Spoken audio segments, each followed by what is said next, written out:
안녕하세요. 다정한 남걱정 다락방TV입니다. 오늘도 저의 다락을 찾아주셔서 감사드리고요.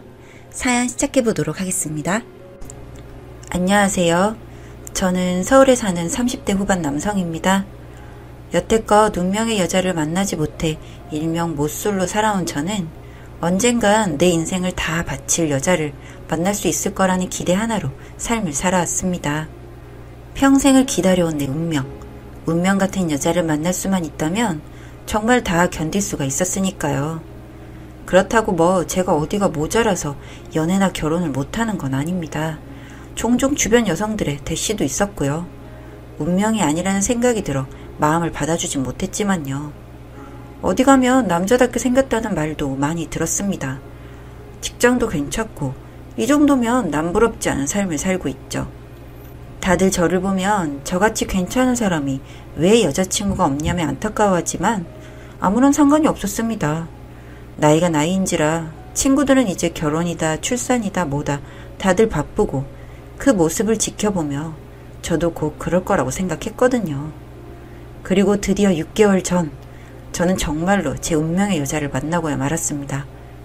경기도 모처에 있는 거래처를 다녀오던 날 길을 몰라 헤매다 들어간 인적이 드문 골목길에서 뒤따라오던 경차가 갑자기 제 차 꽃무늬에 부딪혀 가벼운 접촉사고가 있었습니다. 그런데 차에서 내린 여성분을 보던 그 순간 저는 느꼈습니다. 이 사람이 내 운명이다 라고.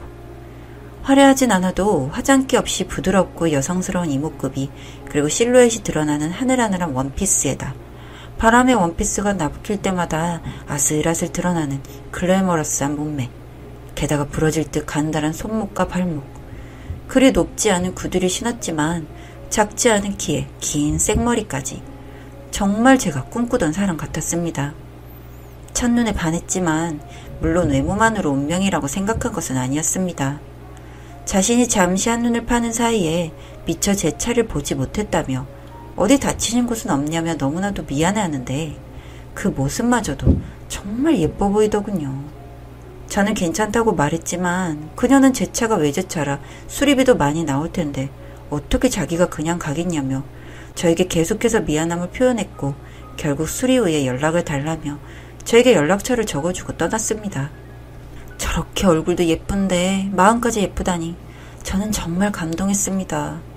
물론 수리비를 달라고 할 생각은 없었습니다만 덕분에 그녀의 연락처까지 알게 되어 얼마나 기뻤는지 모릅니다. 외제차긴 하지만 곧 바꿀 생각이기도 했고 그녀의 연락처를 받은 비용으로 따지자면 싸게 쳤다고 생각했죠. 그렇게 서울로 돌아온 저는 며칠 뒤 고민 끝에 그녀에게 문자로 연락을 했습니다. 외제차라 수리가 오래 걸린다는 사고 핑계를 대며 말이죠. 수리비가 많이 나오지 않았냐 걱정을 하는 그녀의 말 뒤에 붙은 우는 이모티콘까지 정말 너무나 귀여워서 견딜 수가 없었습니다. 저는 오히려 수리비 걱정은 마시고 그녀에게 다친 곳이 있을 수도 있으니 병원을 다녀오시라 권했습니다. 어떻게 사고 피해자시면서 저까지 걱정을 해주시냐 너무나 친절하다는 그녀의 말에 제 마음은 사르르 녹아버렸습니다. 그날 이후로도 사고 핑계로 그녀와 몇 차례 연락을 주고받았습니다. 이런저런 연락을 하며 그녀에 대해 많은 것을 알게 되었죠. 그녀는 30대 초반의 나이이며 교회에서 조용한 개인 카페를 운영하고 있다는 것, 그녀의 이름이 예진이라는 것, 그리고 현재 애인이 없다는 것까지요. 연락의 계기가 사고 때문이었어서 그런지 저와 연락을 할 때면 그녀가 너무 조심스러워하는 것 같기도 했지만 그녀 또한 저와 하는 대화를 즐거워하는 것 같았습니다. 그리고 운명의 그날 심사숙고 끝에 사고와 수리비 관련으로 드릴 말씀이 있으니 한번 만났으면 좋겠다고 제가 계신 곳으로 가겠다고 예진 씨에게 연락을 했습니다. 그리고 몇 시간 후 그녀는 알겠다며 자신이 운영하고 있다는 카페 위치를 알려주었습니다. 서울에서 멀지 않기도 했지만 어쨌든 예진 씨에게 가는 길은 너무나 짧게 느껴졌습니다. 1시간이 10분처럼 느껴졌었죠. 설레는 마음 때문이었을 거라고 생각합니다. 가는 길 내내 저의 심장은 미친 듯이 뛰었습니다. 그리고 그 마음은 예진 씨 얼굴을 보는 순간 펑 하고 터지고 말았습니다. 카페에 앉아 커피잔을 만지작거리는 예진 씨 정말 그림과도 같았습니다. 오래간만에 만났지만 여전히 아름다웠죠. 그리고 제 마음을 더 이상은 주체할 수가 없어졌습니다. 자리에 앉아 사고 관련 이야기를 꺼내는 예진 씨에게 저는 참지 못하고 제 마음을 말했습니다. 첫눈에 반했고 차 사고마저 운명처럼 느껴진다고. 수리 비용은 핑계이며 그저 한 번만 다시 만나 알아가고 싶었다고. 그 말에 예진 씨는 놀란 듯 두 눈을 동그랗게 뜨고 저를 바라보았습니다. 붉게 상기된 두 볼이 너무나도 귀여웠죠. 그리고 그녀는 조용히 고개를 끄덕였습니다. 자신 또한 저와 몇 차례 문자를 주고받으며 너무나도 즐거웠다고, 한번 만나보고 싶다고 말이죠. 제 인생의 첫 연애는 너무나도 행복했습니다. 더 바랄 것이 없었죠. 그리고 첫 연애지만 마지막 연애였으면 좋겠다고 생각했죠. 예진 씨는 정말 제가 꿈꾸던 여자였습니다. 그토록 제가 원하던 나의 운명, 내 인생을 다 바쳐도 아까울 것이 없었습니다. 다투는 일도 거의 없었습니다. 가끔은 저의 사업상 빠질 수 없는 접대 문제 때문에 예진 씨가 토라지는 경우도 있었지만 이내 자신이 생각이 짧았다며 사업을 하다 보면 어쩔 수 없는 것을 안다며 오히려 절 이해해 주려 했거든요. 천사 같은 그녀 덕분에 저는 인생 최대의 행복을 맛보고 있었습니다. 그리고 저는 자연스레 예진 씨와 결혼을 생각하게 되었습니다. 6개월밖에 되지 않았지만 나이가 나이인지라. 하지만 저희에게 문제가 전혀 없는 것은 아니었습니다. 스킨십에 있어서 예진 씨와 저는 견해 차이가 조금 있었습니다. 이상하게 키스 그 이상을 허락하지 않는 것이 문제였습니다. 물론 제가 미처 그녀와 잠자리를 하지 못해 안달난 것은 아니지만 사랑을 하다 보면 이 사람과 모든 것을 함께 하고픈 것이 남자 아니겠습니까? 저는 예진 씨를 너무나 사랑하기 때문에 그녀와 뜨거운 밤을 보내고 싶어 하는데 그녀는 어쩐 일인지 저와 함께 밤을 보내는 것에는 주저하였습니다. 처음에는 설득도 해보았고 나중에는 애걸도 해보았습니다. 조금 부끄럽습니다만 예진 씨는 정말 아름다운 몸을 가지고 있습니다. 옷을 입었을 때에도 태가 나고 정말 훌륭한 몸매죠. 그런 몸매를 가진 여자와 만나고 있는 남성이라며 그 누구도 자랑스럽고 또 그녀의 모든 것을 사랑해주고 싶을 것입니다. 그리고 저는 그런 여성을 만나고 있는 남자였고요. 제가 그런 마음을 먹을까봐 두려운 것인지 예진 씨는 자신의 집에 저를 오지 못하게 했습니다. 약간은 서운했지만 결국 저는 예진 씨의 의사를 존중해주기로 했습니다. 어쨌든 중요한 것은 그녀의 마음이고 저는 그녀가 마음을 먹을 때까지 기다려줄 수 있으니까요. 결론은 우리가 결혼을 하기 전까지는 예진 씨를 아껴주자는 생각을 하게 되었습니다.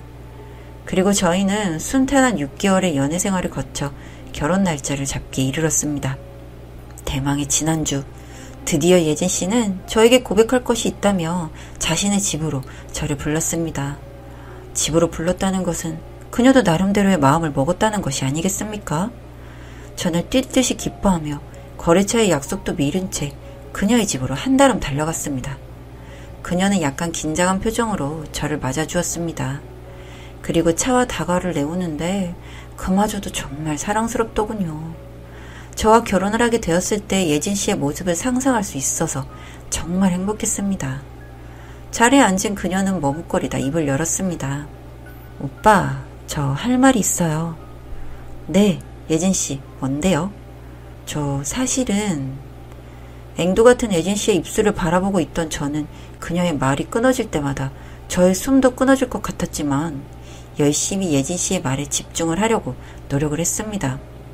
그런데 그 뒤에 이어진 예진 씨의 말은 정말 상상도 못한 말이었습니다. 저 사실은 남자예요. 아직은요. 네? 그게 무슨 말이에요? 저는 정말 제 귀를 의심했습니다. 하지만 그녀는 결연한 표정으로 저에게 계속해서 말을 이어갔습니다.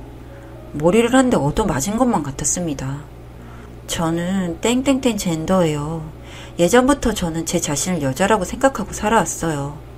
호적상으로는 여자가 맞지만 몸은 아직... 거짓말하지 말아요. 예진씨, 나랑 결혼을 하기 싫어서 그러는 건가요? 아니에요. 전 오빠를 정말 사랑해요. 그래서 더 이상은 숨기면 안 될 것 같아요. 그렇지만 예진씨, 그럼 몸은 어떻게 된 거예요? 예진씨의 말에 따르면 자신은 어렸을 때부터 자신을 여자라고 생각하고 살아왔기에 어른이 되자마자 가슴 수술을 했고 호적도 여성으로 고쳤다고 합니다. 하지만 하반신은 아직 남성이라는 뜻이었습니다. 그것을 들은 저는 너무나 충격에 빠졌습니다. 그녀라고 생각했던 예진 씨가 사실은 그였다니. 저는 자리에서 벌떡 일어났습니다. 그런 저의 손을 예진 씨가 붙잡았습니다. 오빠, 가지 말아요. 제 말 좀 들어주세요. 이거 놔요. 숨기려고 한 건 아니었어요. 오빠를 너무 사랑해서 그랬어요. 그래도 그렇지 이건 아니에요. 놔줘요. 오빠, 제가 수술을 받아도 안 되는 거예요? 오빠는 무슨 오빠예요. 여자도 아닌 게. 저는 예진 씨의 손을 강하게 뿌리쳤습니다. 그와 동시에 너무나 큰 배신감에 휩싸인 저는 순식간에 사랑하는 예진 씨에게 해서는 안 될 소리를 하고 말았습니다. 놀란 예진 씨는 충격을 먹은 듯 저의 손을 놓았습니다. 화가 난 저는 그 자리를 박차고 뛰어나왔고요. 그 후로 일주일이라는 시간이 지났습니다. 제가 사랑하던 예진 씨는 아직도 그 모습 그대로입니다. 하지만 제가 알던 예진 씨는 이제 없는 거겠죠. 아주 많은 생각이 듭니다. 저는 아직도 그녀를 사랑합니다. 결혼을 하고 싶습니다. 그렇지만 집에는 뭐라고 해야 하는 걸까요? 잘난 아들 잘나게 키웠다고 자랑스럽게 생각하시는 부모님께 해서는 안 될 짓을 하는 기분이 듭니다. 그녀가 수술하면 모든 것이 해결이 될까요? 저는 아직도 고민을 하고 있습니다. 예진 씨와의 결혼 괜찮을까요?